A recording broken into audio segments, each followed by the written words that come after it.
Wow. I'm still kind of reeling from that factoid. After this, though, was honestly, um, even despite the Divas match being way too short, Bo Dallas, Dean Ambrose having no point, and Barrett Truth just being an obnoxious addition that we didn't need to see, I do think this was the worst segment of the night and the low point of Raw. Rusev, Lana, Summer, Dolph, all this junk. See, and it's so funny that you come down that hard on the. I mean, I can understand, but like compared to the other stuff that we've seen, I think compared to what was it just last week it was just last week when it ended with the cat fight, right, on Raw. I Yeah. felt like that segment was a million times worse. This I felt like Rusev cut a solid promo here. Yeah, just talking about, I'm sorry that I even took Lana in to begin with, and then, she betrayed me, and you guys took her and forgave her for everything she did, and you treated her like she was one of your own. I'm sorry I wasted all my time on that woman. I'm sorry about this. So really, again, mocking America, saying, no USA, no USA, and really just throwing it back in their faces. Summer Rae kept her talking to a minimum, literally one line of, you should all show this man some respect. And her diction and delivery, for some reason, was just hilarious. Dude, she's really gotten good on the mic. Yeah, yeah. I mean, no disrespect. Like, I felt like she did well with what she was given. I mean, granted, it was one line. I don't want to make a big stink out of it, but she did her role and she did it well. But that's the thing, dude, is like her delivery is on point. And that's the thing. You could say whatever you want, but if you have a bad delivery, you could say the coolest stuff in the world and it would barely draw a reaction. You could read a freaking dictionary, and if you have the right delivery, people are going to pop for it. Right.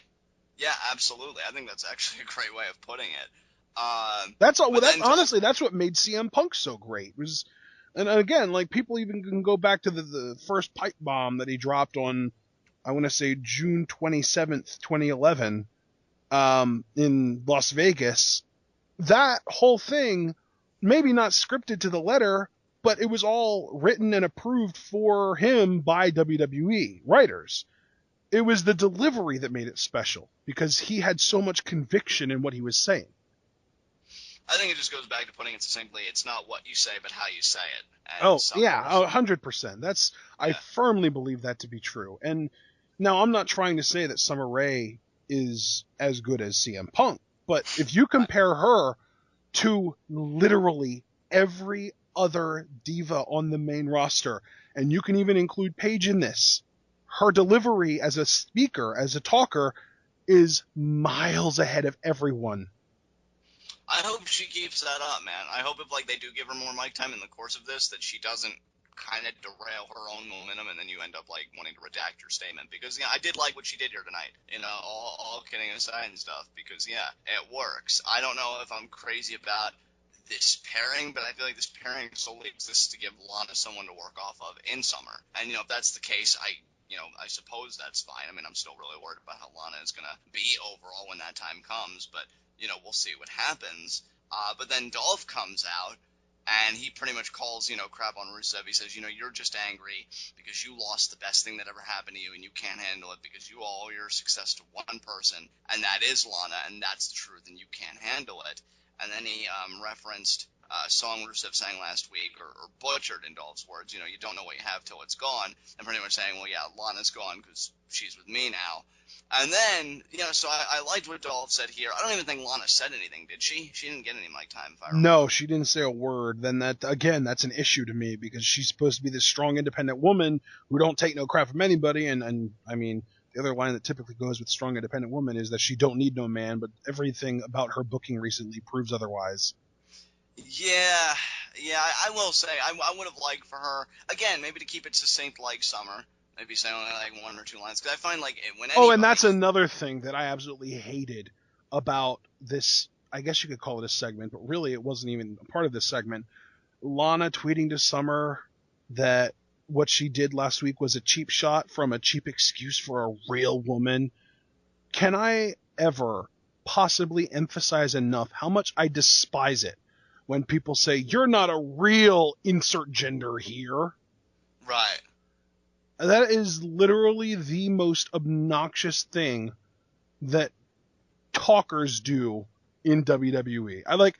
I love AJ Lee. I love AJ Lee's promos, but even there was an episode of SmackDown during the tail end of her career where she pulled out the "because I'm a real woman" thing, and all I could do was cringe.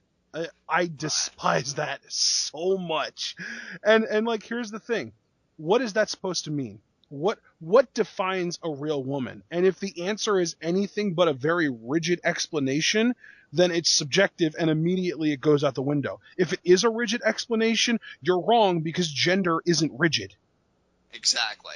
So there's literally no way for you to say or explain that actually makes sense and gives you credibility. It just doesn't happen. It's impossible. And again, like, I feel like it goes back again. I think you made a great point there, but just kind of build upon it a little bit. It makes these women seem so one-dimensional. I think it actually kind of fuels Booker T's point, even though we know he's wrong, that all women just hate each other and they're catty and stuff. Like, if the most substantive thing you can say is, you're not a real woman, who are these women? You know, like, there are characters there. There have to be. I feel like if it was Sasha Banks and Becky Lynch, they would go beyond saying you're not a real woman and maybe say, well, you're not a real wrestler, maybe to Becky, to Sasha, because Becky's been all over the world and she's put in her time. And it would be, you know, it would have depth and backstory. And these, it's just so one note that honestly, yeah, the more you make me think about it and the more we talk about this, I mean, at least as it relates to the women and how Summer and Lana are interacting with each other, if we had our rule lifted about, you know, no heats the night towards divas or nitpicks or whatever, yeah, I would talk about that because I just hate how one note these women are. And ladies and gentlemen, just to clarify, the reason that rule is a thing in the first place isn't because we don't respect women enough to hold them to the same standards. It's because we don't respect WWE writers enough to hold them to the standards in diva segments that we do in everything else, because we know that they just flat out do not give a crap. I am going to tell you right now, if and when Sasha and Charlotte and eventually Becky and maybe even possibly Bayley show up on the main roster, we are lifting that rule. All right. Because that, honestly, at that point, there is no excuse. Now, frankly, there shouldn't be an excuse now, but even and then that really emphasizes there will be absolutely no excuse for the divas to continue to be treated like lesser human beings. I mean, when you have the NXT women, especially Sasha, because we've been hearing a lot from her lately, as we should, as the queen and NXT champion. No, not the queen, champion. The boss. The boss. But I think she also refers to herself as the queen. She's everything. She's everything. Saying that, you know, they want to main event WWE shows, like outside of NXT and outside of NXT live events. Yeah. I think they've even talked about wanting to main event a WWE pay-per-view. Pie in the sky dreams? In this era, maybe, but they've got the ambition and the talent to follow through on it. And I'm sick and tired of the women, especially when women of that caliber are coming to the roster, playing second fiddle to everything else. So, yeah, I completely agree with that ban being lifted once they come up, because this is really getting ridiculous. But to bring it all back, you know, despite the cringe that Lana and Summer's interactions may induce, just makes us wait for the day that those women will get called up. But how this segment ended actually made me really happy, because what we now know is Rusev is at 100%. Oh, yes, dude. I was so happy when he used that crutch to beat down Ziggler. And it's terrible because normally I love Dolph Ziggler and I want to cheer for him and I would be angry. But Rusev is just such a good performer. And I am so glad that he's healthy again. And finally we can have him back at 100%. It's so funny that I felt the way I did about this segment, because I think I've been saying consistently now on Raw Twitwows, or any Twitwow where this segment has any kind of prominence, that I feel like it would be so much better if Rusev was more engaged and more involved, you know, physically and, you know, was healthy. And yeah, I really enjoyed this beatdown segment. I felt like it was a long time coming. This might end up being a battleground match. I just realized that.